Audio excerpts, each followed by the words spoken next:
Hi,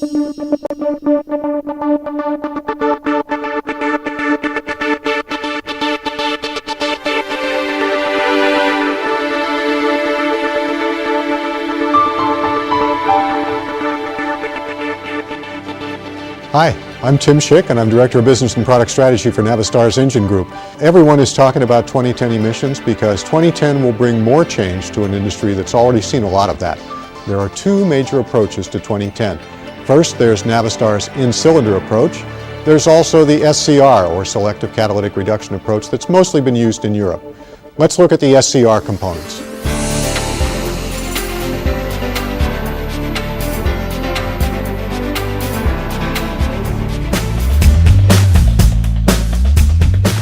So here's the major components of the SCR system. Actually, it's missing one major component that you don't see because it's on the engine itself. Just like all 2007 engines today have the exhaust gas recirculation, or the EGR system, as far as we know, all 2010 engines will have that as well.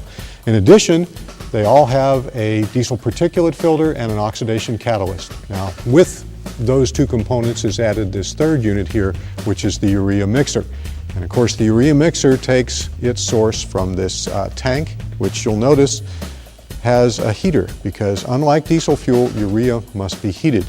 Now, in addition to heating, of course, this requires regular refilling at a service or a filling station, just like diesel fuel, but it's a separate step, and it's one more thing that drivers are going to have to be cognizant of or aware of that needs a lot of attention to make sure that it's always full, because if it's not full, at some stage the truck is going to power down or it's going to quit running eventually altogether. So another thing for the driver involvement that we don't have today.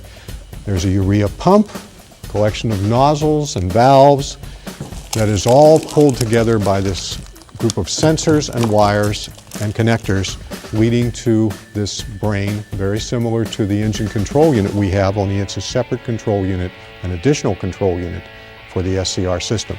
Now here's the final step. There's a ammonia slip catalyst and an SCR catalyst that are the final step in the system before the exhaust goes out the tailpipe.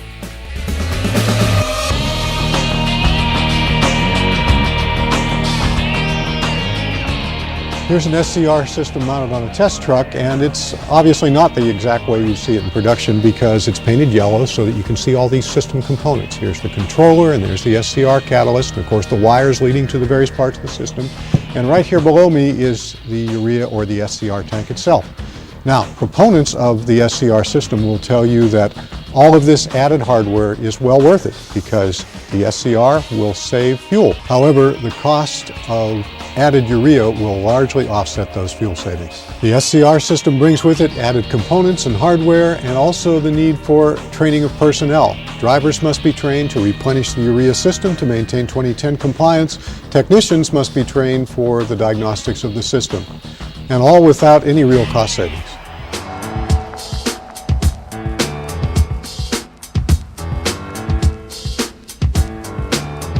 Let's take a look at the Navistar in-cylinder solution applied to this test truck. Just like before, we've painted the added componentry yellow to highlight.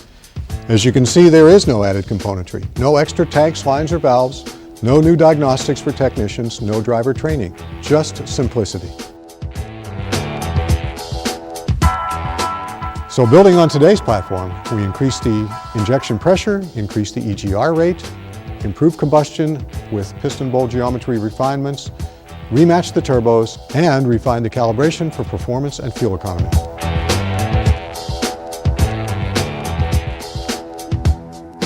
An in-cylinder solution has always been part of our strategy, so we developed all our engine platforms to achieve 2010 compliance without after-treatment. Our customers want their trucks to work just as hard as they do. They have deliveries to make and jobs to perform, and Navistar won't add any complexity to those tasks. We've taken a brief look at the two major means of achieving 2010 compliance. Navistar's in-cylinder solution provides customers the simplicity to continue business as usual.